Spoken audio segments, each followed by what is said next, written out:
Welcome to Wild and Weird Radio, a Wild and Weird West Virginia podcast.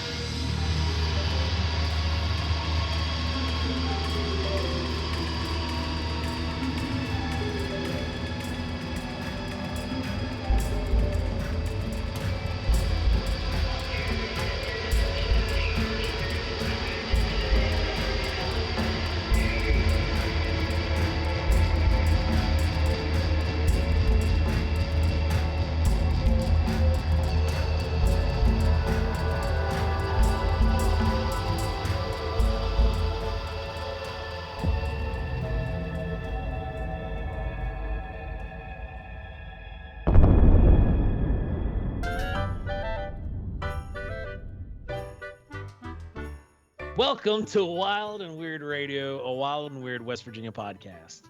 Tonight, we bring to you wild and weird holiday traditions. And boy, do we have some doozies. This is going to be another kind of creepy, kind of funny episode, just like, our usual holiday specials. So hang in there, guys. This is going to be a fun ride. So what's going on, everybody? How's y'all's week been? My week's been great. I got to go do some shopping for the Christmas holiday season and so forth. And I bought myself something really cool. You want to see it? You want to see it? Did you bring the crane machine in? I'm going to show you. No, I bought myself something really cool. If you can see this or not, I'm going to put it up here in front of the camera. Hold it, maybe. Oh, nope. Green screen. Oh, there you go. Orson Welles' War of the Worlds. Nice. That's cool. This is really cool because it is from 1969. This is transcribed from the original 1938, the recording. So it's really, really cool. And I found that this weekend. And we saw a little, or Maria actually saw it, a little creature, a little guy running across the antique store there in the same place where I had my incident before, by the way. So I'm pretty much convinced that place is definitely, it's definitely haunted. Sweet. Yeah. Haunted antique store. I mean, makes sense. Yeah. Just don't tell Zach Baggins. Otherwise, you won't have any cool stuff anymore. I think he's going to buy it, from what I heard. So Buy everything. Just buy it all. Yeah. It's going to be Ron's Haunted Museum now. Well, we're kind of building one of those, aren't we? I mean, really, with all the stuff around here. So. Yeah, I had a great dream about Maria. She, in my dream, I was a vampire ghost hunter, and Maria was a CIA agent who had to come to me and decide if she was going to neutralize me or give me a brain implant to help me in the battle against the coming alien invasion. So I had to. This checks out. It does. It really does. I mean, most people they don't know. Yeah. I had to stop doing cryptid and alien research for a day. I had to kind of stop for a minute. So. That would make me stop for a bit, but that's that is interesting. That's most people don't know. My wife is a psyop agent. No, I'm kidding. It's fun. She actually married an alien on purpose to contain him. That is. She takes her work very seriously. Yeah. Well, someone's got to. So my week's been kind of crazy, all over the place. Had a hot water tank explode. Why is it that I'm always the one that has like the really terrible things happen? It seems first my tailpipe falls off, and then So anyway, haunted. We told you this. If you go back and watch the episode, me and Jess both said it at the same time. Haunted. It's true. Yeah. It's true. So the water tank explodes, but thanks to the geckos, because those of you guys who follow us and been around, that we have geckos and all that stuff. I was going down to take care of the geckos that night, caught the water leak early, and was able to essentially save myself from having to rip out the walls in the basement. That's right, because the Holy Serpent has saved you. That's right. That's right. Thanks to the Church of the Holy Serpent, we're in good standings with the government and can keep all of our animals legally. That's right. So it's time to get into our newest portion of Wild and Weird Radio, the Wild and Weird News Desk. Ron, what do you have to lead us out with? My. Have we had some news this week, guys? It's been pretty crazy. It actually all started with something pretty much, what do you think? Straight out of Star Trek, right? Oh, yeah. Yep. And lo and behold, when you guys hear, if you haven't seen this yet, when you hear who's behind it, you're going to be like, I'm not surprised. Yeah. Not surprised at all. No, I mean, I wasn't surprised when I read this because we've heard hints of this for a while now, haven't we? Yeah. But anyway, long story short, I'm just going to read the very first little bit of it, and then you guys can go over and look at on the page for the full story. We have links over there. We'll also link into the episode description below. Anyway, warp drive pioneers and former NASA warp drive specialists. Did you know there was such a thing, by the way?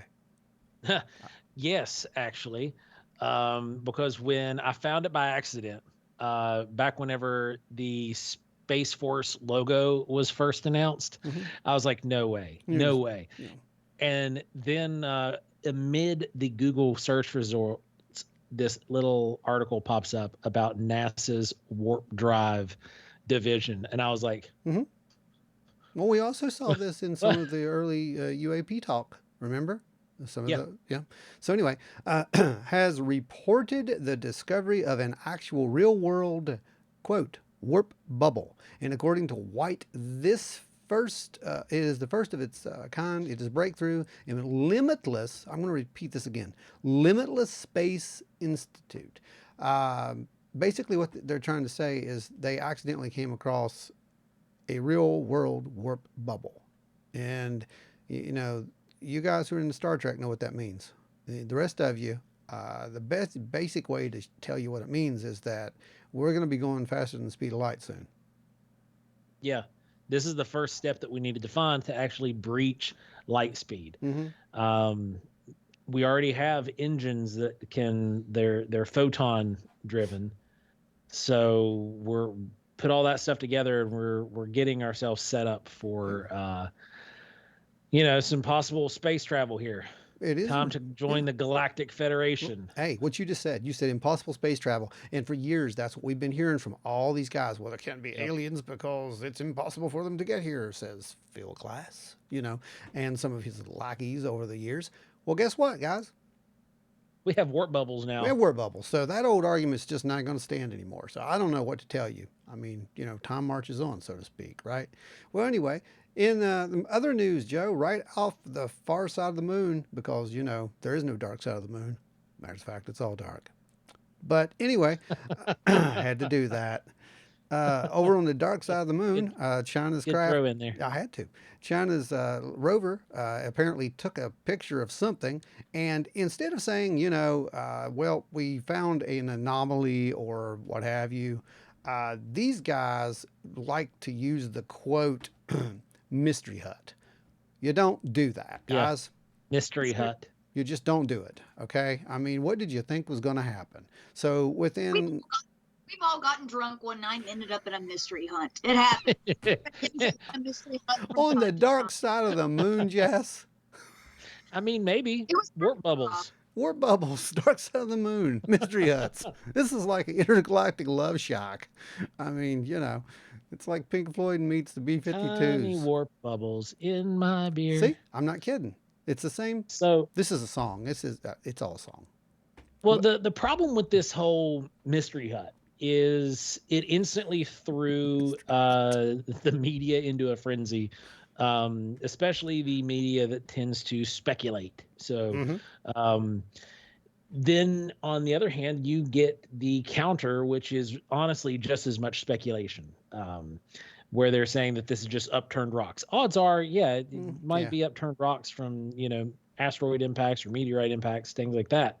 But that is just as speculative as it being a mystery Transformer, hunt. That could be that too. Yeah. Right, Transformers. I mean, you don't know when the rover gets there and all of a sudden it hears right. Then we're screwed. Exactly. It's a Decepticon and we're screwed. We've seen how this ends. As the Decepticons now know we have warp bubbles.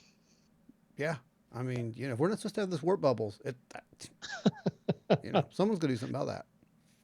Well, It could have been the last remaining sit-down Pizza Hut with the red cups and everything, salad bar. They've got everything. Personal pan pizzas. It's the man, last remaining sit-down Pizza Hut. that'd be That great. could be. It could be. That'd be a great location for it. Might be. Founded by the Apollo 11 crew, and You yeah, just never know, man. You just never know. Till we get there, we don't know. It's all speculation. Could be anything, right? So we're just going to leave that up. Maybe we'll have a future update on this. If we don't, then it was probably something, anomalous that we shouldn't know anything about. So speaking of finding other things on other planets, or at least astronomical bodies, Jess, you told us that you had something kind of interesting to share. Yes, a South African researcher who studies photographs and footage of the surface of Mars. That is like his big deal. That's what he does. He spends a lot of time doing this. Actually found in a photograph what appears to be a crash landing of a saucer on the surface of Mars. And it's supposed to be at the bottom of basically what is the Grand Canyon of Mars. Okay. And in the photo, which Ron will pop up right here, in the photo, you can see that it looks what appears to be skid marks where it came in at an angle, hit the planet, and then skidded across. And then it looks like the classic depiction of a flying saucer at the end of the skid. It's round, and they said it appears to be about 15 meters across. So they think this may be a possibility of this being a saucer that crash landed on Mars. These images are from 2006, so I don't know what the surface of that area would look like today, but they just found this in this photo. And a lot of people are saying that it's basically just dunes, it's just a natural formation and sandbars and Pareidolia and all that great stuff. Yeah, Pareidolia, yeah, but it looks very compelling. I thought it was at least interesting enough to take a look at. Wow. I remember another incident that was said to be Pareidolia too, and it was back from the 80s and 90s, which was the face on Mars. Yeah. And Ron's got his own theories with that. We can maybe dive into that one day. That's an episode. And just do an episode about Mars. That's an episode on its own. Yeah, we can tackle that in a whole episode about Mars. The area around the skid and everything like that, and the depression that's made in the crash area, it looks nothing like that area. It's very anomalous. It's very out of place. Yeah, it's absolutely out of place. Like the terrain doesn't look like that. Like you're not really looking very hard to see this thing. It is very smooth all the way around it, and then just that area is just streaked across, and then you have that round object just at the end of it. I mean, I find it pretty compelling. But yeah. Well, that kind of fits right into an earlier episode, I believe, that we said that something we found on Mars. It does. That's interesting. It does. That's why I think we need to do a Mars revisit where we just set on the Mars. Yeah, let's go to Mars, man. Yeah. I mean, not really. I don't really mean to go to Mars because we don't have warp bubbles. Okay, so yeah, it's going to take a warp bubble. We can use anyway. Because went in Total Recall, I think we can handle it. Yeah, that's true. I just don't want to. I mean, it's like 2 years normal speed. Warp bubble would be just like up there, a couple hours, come back. Brain explodes. Maybe don't come back. The next one, I don't even know what I feel about this one, guys. I really don't, because I know how I feel about it. Well, every week. I know 100% how I feel about this one. Well, every week, I'll go through and people send me stuff, and I see stuff on all these other pages. I usually see something I'm like, it's too good to be true. There's something about it, and the first day I just kind of scrolled by it, honestly, because it's like, that's just a reflection off of a window. I'm like, that's nothing. And then when I actually got into it and looked at it a little more, I'm like, that's not a reflection off of a window. And I have no idea what this thing is.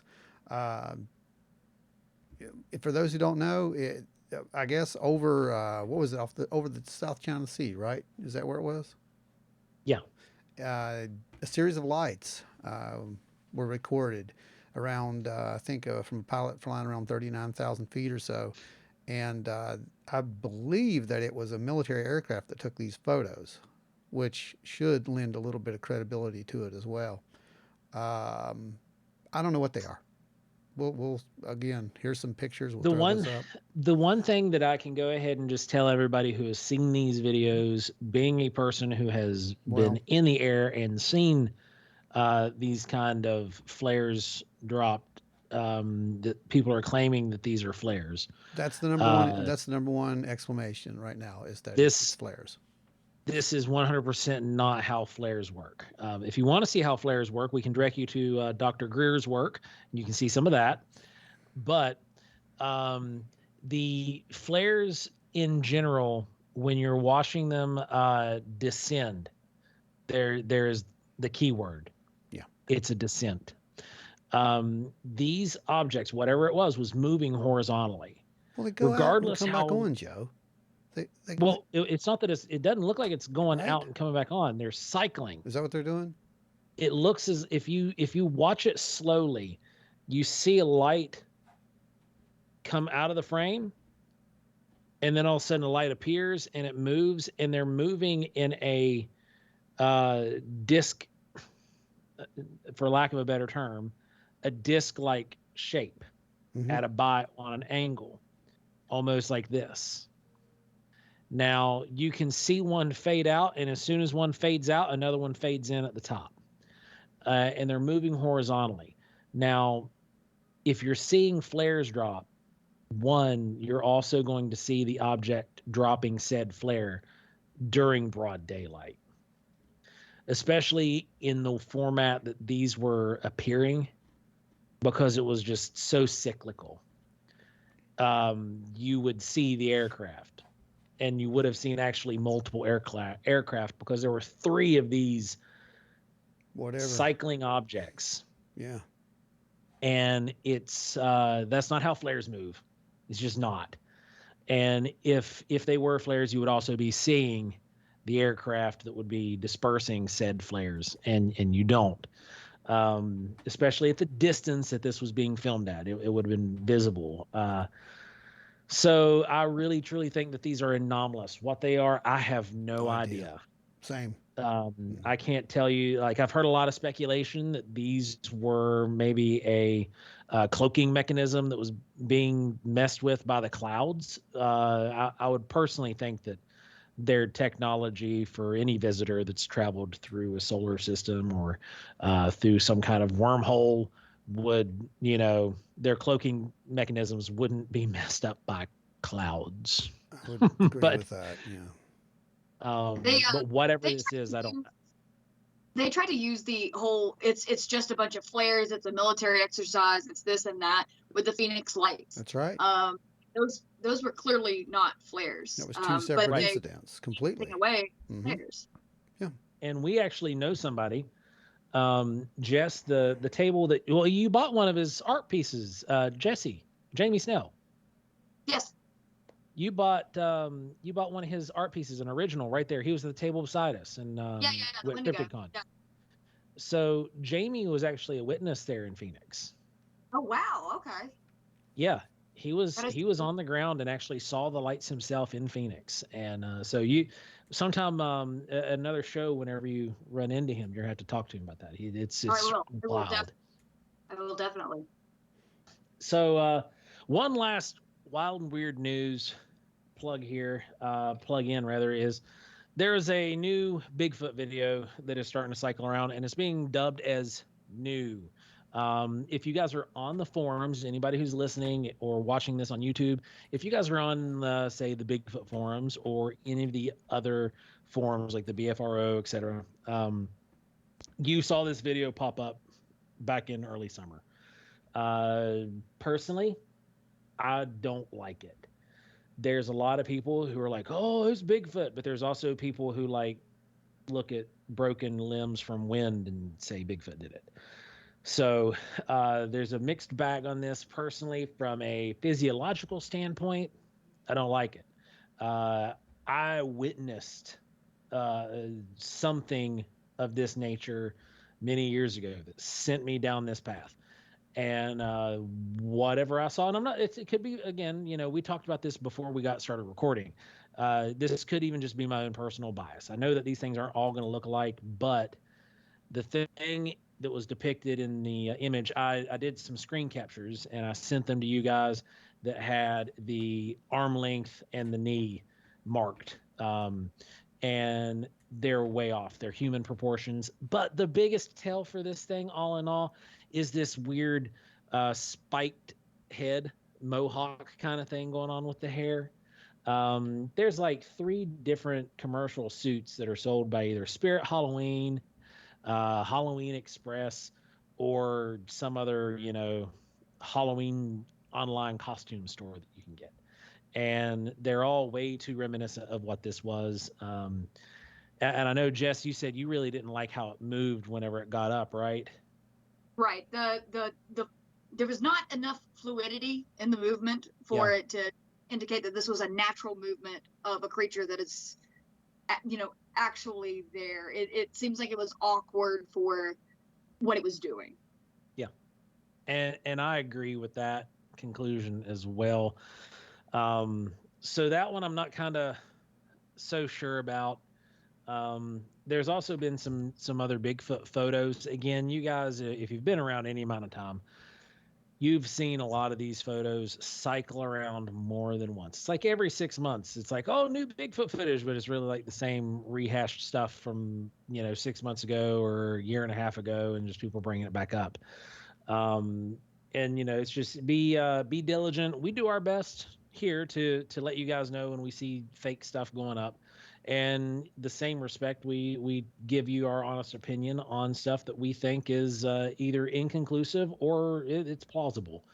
Again, we stray away from like giving 100%. Yeah, this is exactly this or this is exactly this. But to our best guess, this one that was up on the new Bigfoot footage is going around. It's super sketchy, and there's so many red flags that it's got way too many red flags for me to even really entertain looking at it anymore. Well, that's fair enough. And let's end up our wild and weird weekly news wrap up here with it was the 56th anniversary of one of the area's most famous UFO incidents. It was the Kecksburg Incident. And Stan had a really good article that he wrote on it, and we'll link up to that. It was really great. He had some info in there that pretty much just tells his whole involvement into the whole thing. It's really awesome. And who Stan is? Stan is Stan Gordon. He's exactly. Researcher there, and he was one of the lead researchers for the Kecksburg Incident. So, yep. And so we'll have the link to that up, and that concludes, my friends, the installment of the Wild and Weird News. What do you got? Almost. A very good friend of ours actually shares a birthday with the Kecksburg Incident. So happy birthday to Dave Bacara down at the Expedition Bigfoot Museum. So good times, happy birthday, and see you soon, man. So let's go ahead and dive into some wild and weird holiday traditions. What do you guys got? This is a grab bag of hilarious, horrifying, and very questionable. Weird. I got weird stuff, and I'm going to go later. You guys just go right ahead. Because I think I know which one Ron is going to go later. I'm going to go with something really good. It's awesome. It's a great tradition. I'm really thinking about implementing this into my own household, and I bet the viewers are going to do the same thing. We're gonna have to do this with Rowan next year. Yep. Wait, is this from Spain? I don't know. You just chill and wait. We'll see. I don't want to step on your toes if I have a funny little tradition from Spain. So I don't think so. I think we're okay. I think you're okay. Okay. I think you're okay. All right. Well, I'll go ahead and I will lead us off with one that is probably going to be the most expected. And one of our personal favorites here at the show. We shared links to last year's episode fully dedicated to this wild and weird holiday tradition, and that is the Krampus. Oh, what a character. It is this resurgence here in America where they're having these Krampusnacht festivals and parades through the streets, and they are an absolute blast to watch. So for anybody who is not familiar with the Krampus, Krampusnacht, or, as we like to call him, Santa's little henchman. We'll give you a little rundown. So the Krampus is essentially this Santa Claus demon. Is this Yeah. monster that has horns, kind of like you would the Baphomet character, but more with a red cloak and sack and handful of sticks. He's like the And what he does- anti-Santa, He's like the anti-Santa. Yeah, he's kind of the anti-Santa that goes around with Saint Nicholas. Yeah. And if you're a bad kid, this creature spanks you and beats you with his handful of sticks, right? Golden and then will ones. shove you in his bag in some stories and carry you off to be consumed later. Other stories, he'll throw you in the bag, beat the bag like it's just beating you senseless, and then dump you back into your bed, bewildered and confused, only to disappear immediately after. Some fun stuff, guys. So this creature is kind of caught on here in America recently. Anywhere where there's like these German or Polish settlements, you're going to find, or from early America, you will find these traditions starting to creep up in those towns, and they are so fun. I would really love to go and watch one of these, a successful Krampusnacht parade. Hey, do you guys have anything like that down there with you, Jessi? No, we don't. There were people that did it in New Orleans every year, but we don't have anything like around here. No, that would probably terrify people around here. Yeah, probably. Well, you would think kind of the same here, because it's where we live. We're kind of in West Virginia is considered part of the Bible Belt, and you would think that people would be freaked out by it, but it's actually starting to kind of catch on. We've got 3 different parades in West Virginia now. So I know up in Pennsylvania, it's a hit, though. It is an absolute hit in Pennsylvania, and there's huge parades there. So that is a brief rundown on the Krampus. There's something that's kind of similar to the Krampus, that it's German in origin, but it's the Nachtruppert. And so Nachtruppert is the night devil. So before Christianity came into Germany and was prominent there, this time of year was a time of a lot of fear and a lot of fear mongering amongst people. The nights were long and dark, so it was really important that everybody stayed inside at night, and everybody, was on all the children were on their best behavior and everything like that. But with that legend, he was basically like a horned. He had deer antlers, and he was like a horned demon. He was like a representation of the devil, almost. And this is actually where the origin of the elves come from. He's got these helpers that are evil, like dwarf-like creatures that wear red suits, and they're called the Tomten. I almost said the Tomlin, but it's the Tomten. So he's got the Tomten with him, and they are just like his evil helpers, and they go and just beat and punish children. And then when Christianity those are the best. Mm-hmm. Yeah. But when Christianity came to the area, they decided that was a little too evil, and so they wanted to basically turn the tradition into a saint. But there was always this crossover period between the jolly Saint Nicholas and the benevolent Saint Nicholas, and then the old tradition of this forest demon from the Black Forest that would come and beat you to death. So that transition period was a little weird. So basically, they would say that he was almost like a cross between Saint Nicholas and this black night devil. But they still had the elves / Tomten with them, and they would drag children out of their beds, and the Tomten would quiz children and question the children on the Christian catechism.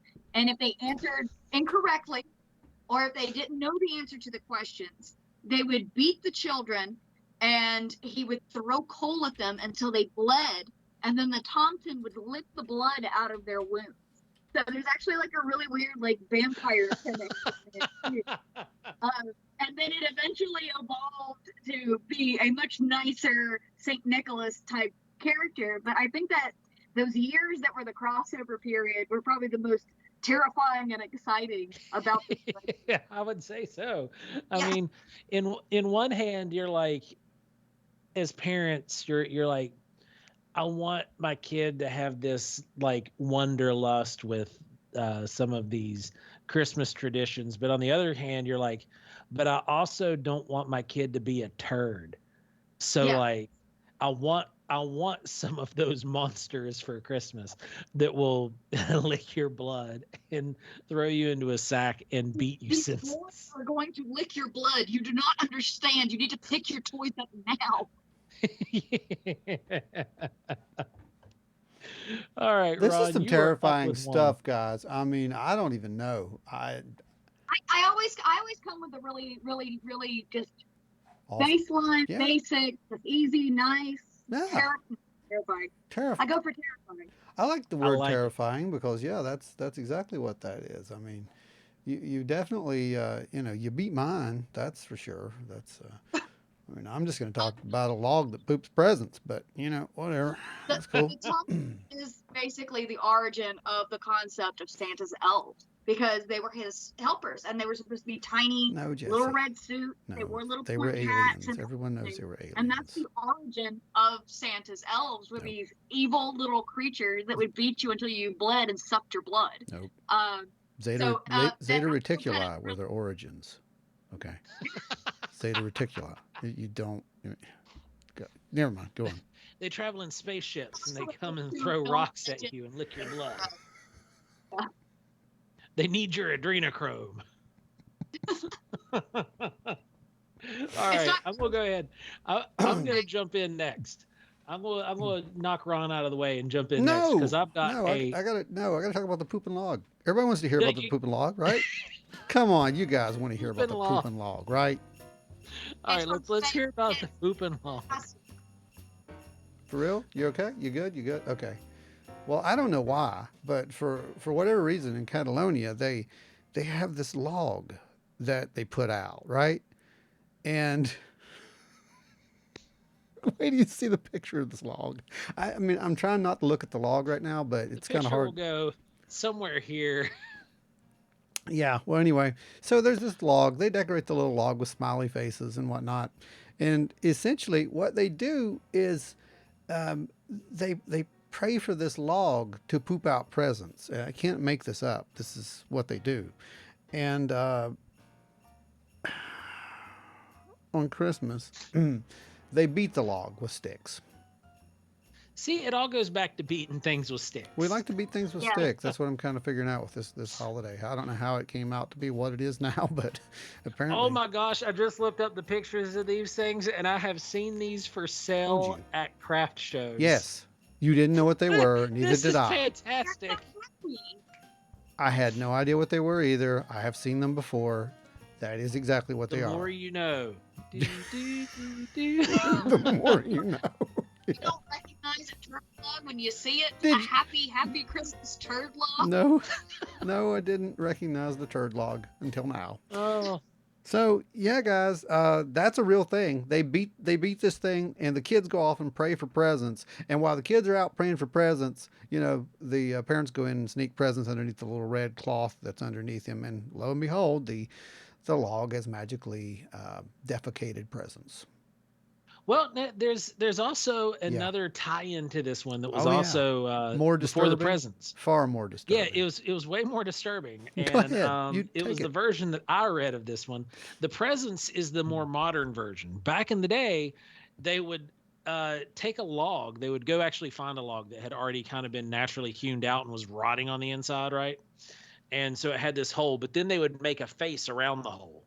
And they would spend the days leading up to Christmas stuffing the mouth of this thing with like sweet treats, cookies, breads, raisins, dried fruits, and things like that.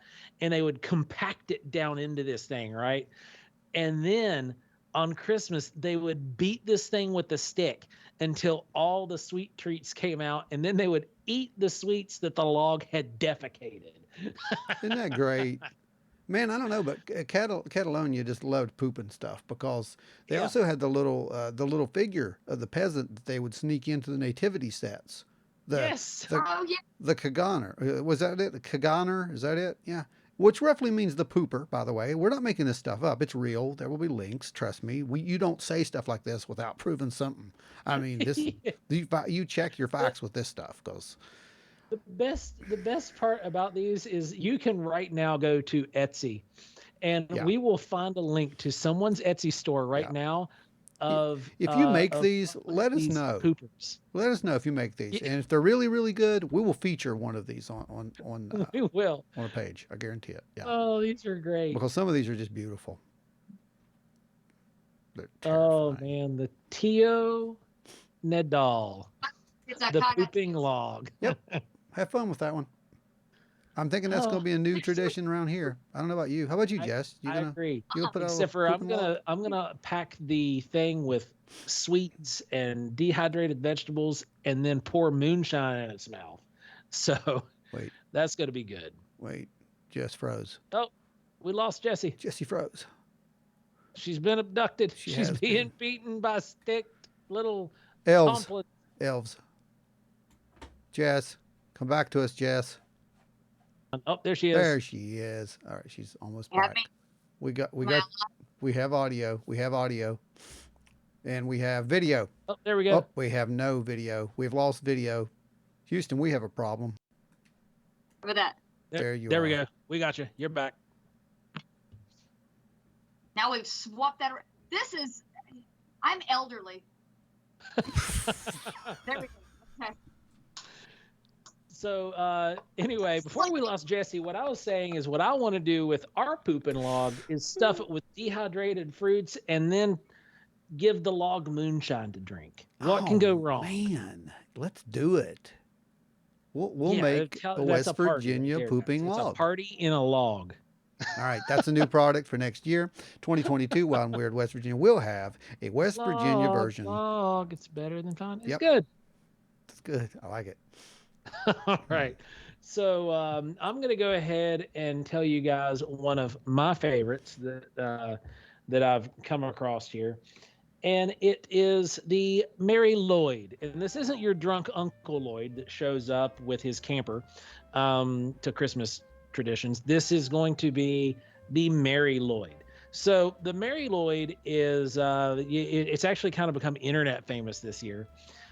So pretty much I'm expecting most of you guys to have heard of it by now. And essentially what you do is a person will take a horse skull, and it doesn't always have to be cleaned. Sometimes it can just be freshly dead, and they'll shove it on a stick, right? And Wait. You guys want to know why aliens don't contact humans now? Really? Do you really is have to probably ask why. this anymore? Go But ahead, it gets Joe. better. It gets way better than this. So you've got this horse head on a stick, and they're highly decorated. And the ones that are nice and cleaned, you'll see like candles or Christmas ornaments jabbed into their eye sockets. Because why not? It fits, right? Sure. So Flaming eyes. then they'll take a veil or a big sheet and they'll wrap it around and they'll hold it with their they'll hold the sheet with their hands with the stick, right? And so it looks like this ghostly horse head parading through town. But then it gets better. So not only do you have a dead horse head on a stick, you have dressed it up for Christmas and you've adorned it with ornaments. Now you're going to essentially go rap battle your friends. And what happens is the person will go up, they'll knock on the door, and they'll sing a little, please let me into your home, but they sing it. And then the person on the other side of the door in the house, they can't just say, no, go away, because if they do that, then they've lost and they have to let the Mary Lloyd in. And when the Mary Lloyd comes in, 5 guesses as to what's going to happen. You get beat with sticks, but it all comes back to getting beat with sticks. But what happens is the person inside the home will then go and they will sing, no, you're not welcome in our home, and you have to give an excuse. So you can't just like say you're not welcome in the home. You have to say you're not welcome in the home because, and then come up with a excuse. And then the Mary Lloyd will respond, and this battle goes on and on and on until one party gives in. So Wow. it's really, really weird, really strange, and it did derive out of a Welsh tradition. It came out of the old Welsh countryside, and they would go around. It was normally younger men and young boys who were going around, and they were singing these songs and just kind of being little goofballs on Christmas, or really it was more around the winter solstice at that point. And they would go around just have a big time with it, and they were just goofing off and having fun.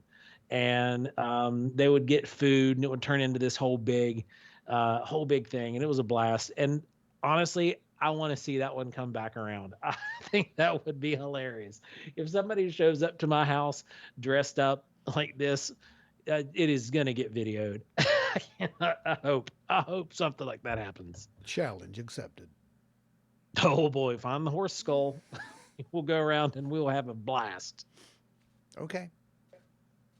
So who's up next? So there's a couple of with this Christmas tradition and everything about that, you've got a lot of Germanic and Eastern European witches that kind of come into the play here. And of course, everybody gets killed or beaten with sticks. We've really got to look into the weird S&M origins of Christmas at this point. 100% agree. Yes. Lots of beating with sticks. Yes. So one is Grilla. So this is a huge one. And she is said to be an ogress. This originated in Iceland. This is more of a Nordic tradition. But she is said to be an ogress that lives in the mountains. And if you misbehave, she will come down and stuff you into a sack, take you to her lair, and then boil you alive for stew.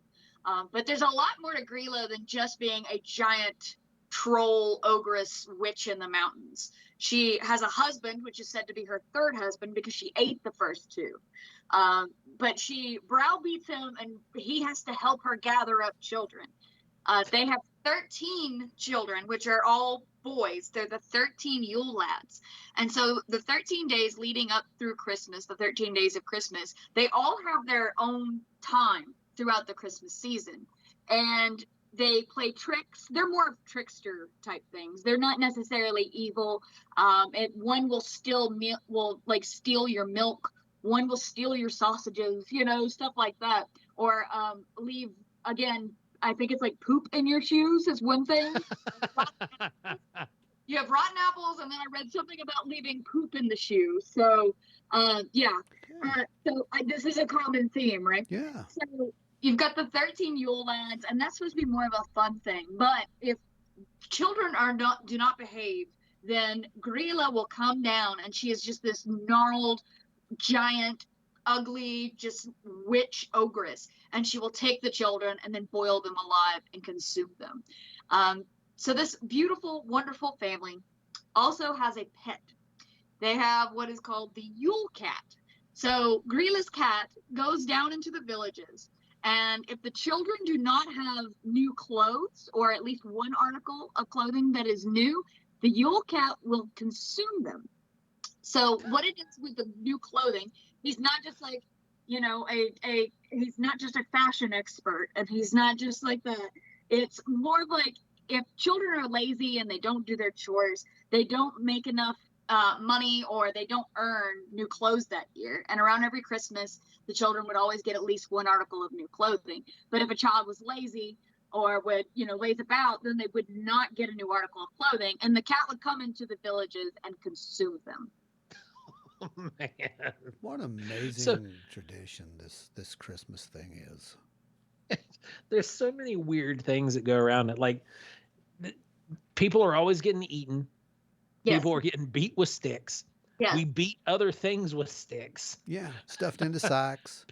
Poop getting stuffed into socks, shoes, and logs that you Poops. eat. Yeah. What in the world? Humans are an amazing species. That is true. So I've got a good one here for you guys. And we've mentioned before that my family is half Italian. On one whole side of the family is Italian.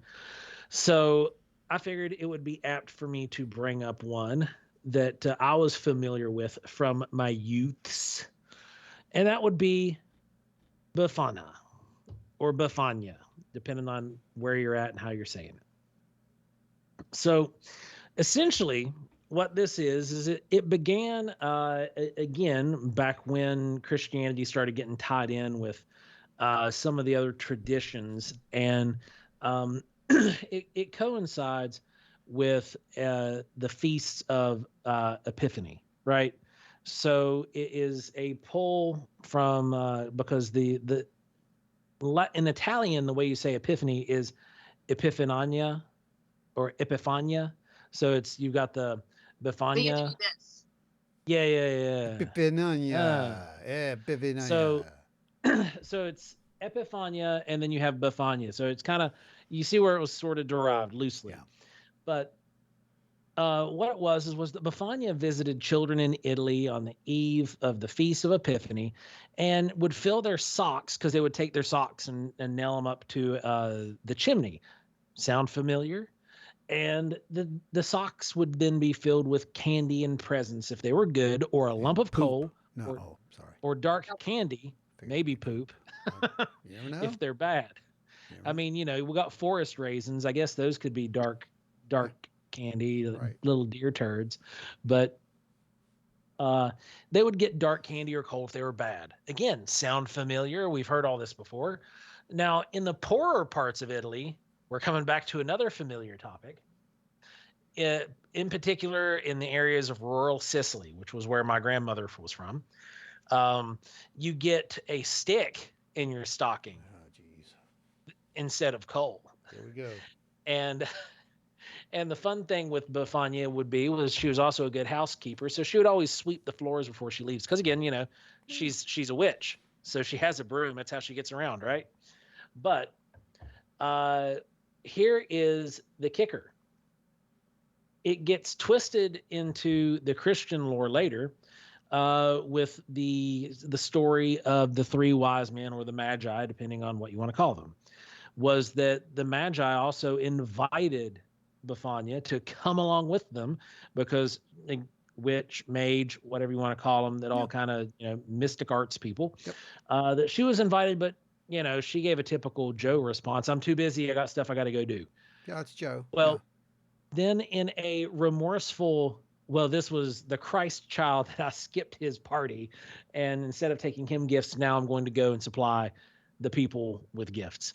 So that's where wait, let me get this straight. She set out the birth of Christ because she had something better to do. Because she was busy. Okay. Yeah. Yep. She was busy doing something else, so she set out. See how that makes you go crazy and fly around the world and give people presents, So now she goes around and makes up for that by giving children presents and giving everybody presents instead of just the baby Jesus. She gives them to everybody now. I do have a question though. Does she beat them with sticks? The broom. That's where the broom comes in. I knew it. Sometimes if the kids are naughty, you get the broom. And I know how that goes. It's you get this is when you see this coming at you. Here comes a wooden spoon. So, Italians are funny. No, I love Italians. I really do. But, they gave us such wonderful things. This was a more lighthearted, fun one, and it did almost, I guess, kind of seamlessly transition into the Christianity and their observation of Christmas during the winter solstices. Well, you can tell they wanted to keep the story because it was it wasn't into it, right? It wasn't like you're gonna beat the kids or feed them to cats or stuff them in a log. This one was kind of like a feel-good story. Yeah, this would seem to be kind of rare, I guess, in the holidays. But it's where you get your coal tie-in, you get your stocking tie-in. Yep. So And I have another evil witch. If you want one more evil, sweet. No, you give us Let's as many go evil evil witches as witch. you want to give. I mean, you go for it. These are great. These are I have awesome. to say that I was born on winter solstice, so I could be an evil Christmas witch in training right now. You could be. You could Oh, be. I have career goals. Evil Mhm. Christmas and witch. That's all I want to be. So so now, here's quick question? Do you have a stick that you hit trees with no, to do wood knocks? I don't bring woods to the woods, so no. See, we're gonna have to fix that. That way, you're another part there. You got a stick you can carry around and just beat kids with it. Yeah. Your training is almost complete. Thank you. All right, So let's hear this evil witch story. another evil witch. I know there's so many. There's just it's just a cornucopia of evil witches at this point. So we have another one that's Germanic. It's Frau Krichta, and she is a tall, white-robed witch, and she has one large misshapen foot for some reason. There was not a lot of information about the misshapen foot. It was just there. It was just is what it is. So she despises those who are lazy. So there was a lot of legends about her, I can relate. punishing bad children. But her main focus was punishing lazy women. So if she went to your home and your house was not clean, Oh man, this just got way not PC. I'm out. No hate mail here. You all to her. She's an evil witch, though. You guys, you may want to be careful. This is Martha Stewart on steroids, okay? So if your house was not clean and your loom was not set and ready to start your weaving by 12th night, then she would burn your loom, she would burn your fibers, she would burn everything. And if you really ticked her off and you were really a slovenly woman, then she would come and she had a long dagger and she would disembowel you, take your entrails with her and consume them, and then she would replace them with straw and stone. So she's a real hit at parties. Yeah, Man, that's a good time. Wow. Yeah. They really, really wanted these chicks to be weaving by 12th night. I'm telling you. I guess. I can tell. Yeah. I don't know. I got nothing for that, guys.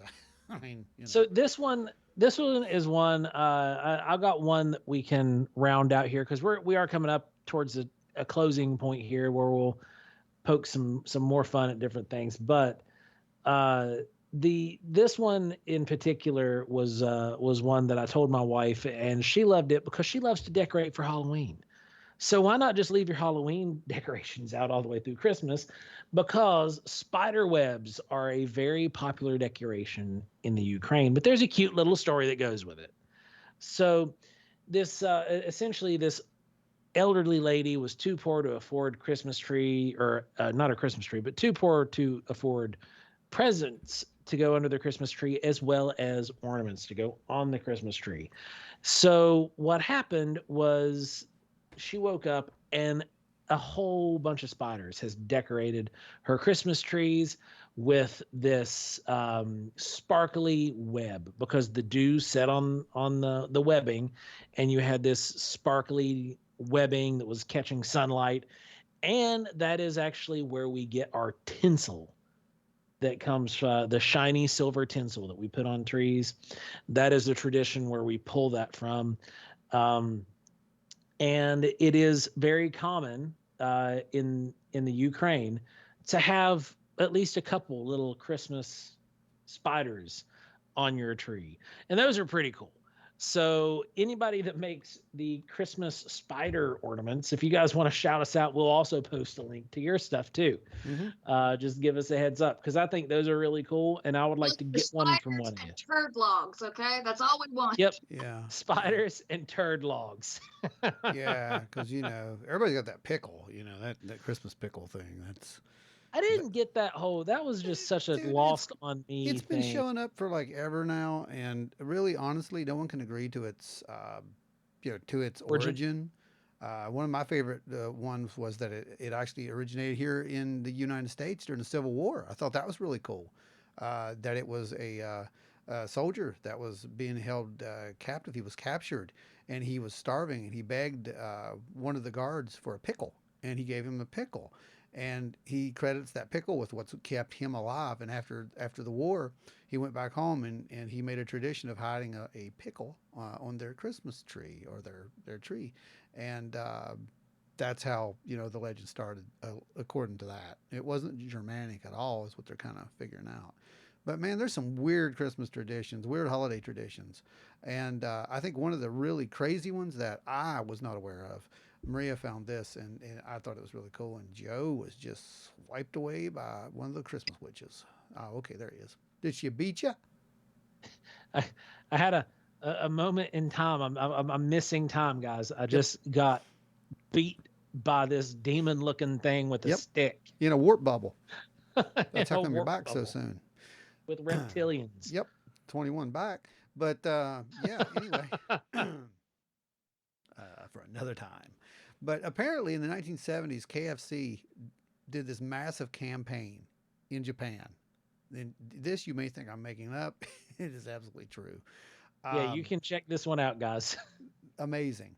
They did this massive campaign in Japan for KFC.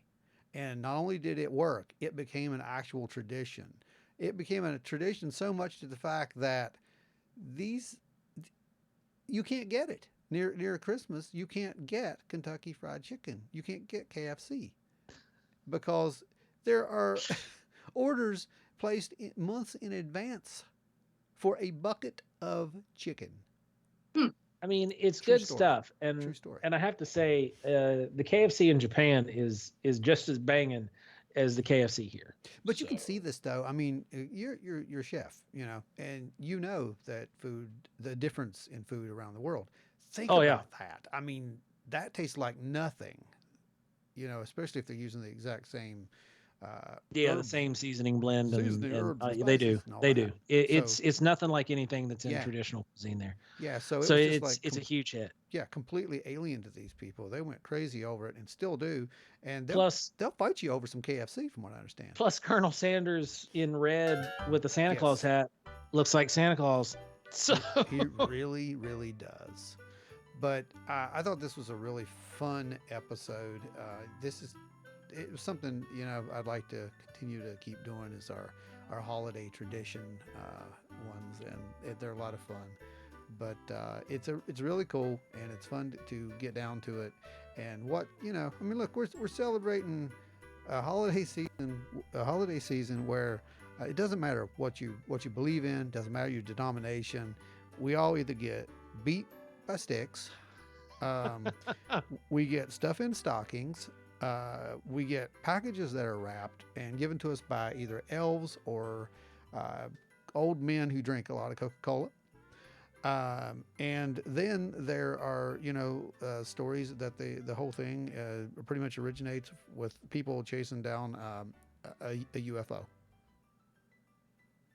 I mean, I got nothing more to say than that. This is a holiday I can get behind, so I don't care what you believe. UFOs. It all comes back to UFOs. Let's be real. Oh, I found the pooper that I need. Did you? It's a golem from Lord of the Rings, and he's crouching down pooping. I need this. Anyway. Well, guys, thanks for listening to Wild and Weird Radio. Remember to go hit up all of our social media stuff. So you want to go find Hellbent Holler, Wild and Weird Radio, like, follow, subscribe, share away, tell all your friends about it. And remember to have a happy holiday season. If you guys want to help support us and keep Wild and Weird Radio, I have a sneezing dog. I know. He's struggling back there. I know. At least it's not a pooping log. I mean, it might as well be a pooping log. I mean, see her. But if you guys want to help keep Wild and Weird Radio free for eons to come, go head over to wildandweirdwv.com. Go over to our shop, go through all of our stuff, and order something. We'll ship it straight to you, and you never know what you're going to get in your box because we always throw something extra in there. then don't forget, go check out Help after and this Holler. episode. They may not want to. I'm just Yeah, saying. with this episode, They may not want to. you might get like real poop. You never I mean, know. not my real poop because that's illegal, but I've sent like people who've ordered stuff. They know what they get. They get cool stuff. It's all cool. It's not bad. We have fossilized, polished dinosaur turds that we send with some orders. So we have that's done a this thing. in the past. Yes. If you guys have had some kind of weird sighting, or you want to share your weird holiday tradition with us, you can head on over to wildandweirdwv@gmail.com and shoot us an email. You can tell us all about your sighting, your encounter, or your weird holiday tradition. We would love to hear it and share it next year. I want to hear everything. You got sightings, you got, little stories you want to tell. Let us know. We'll call you up and let you tell them right here on the show for that matter, if that's what you want to do. It's all about. And we actually do. Speaking of, guys, some of you listeners have sent in reports that you've given us permission to read on Wild and Weird Radio, and those are going to be coming up for the New Year's episode. We're going to read off a couple of those first as we get going.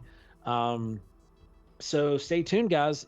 Those of you who've sent them in, we're getting ready to read your stories. Yep. Make sure that you like, subscribe, share, and all that fun stuff, and keep up to date with everything. And thank you so much for the comments that we've been receiving. Keep them coming. It really makes it worthwhile and it really helps to get us up in the ratings. So, thanks.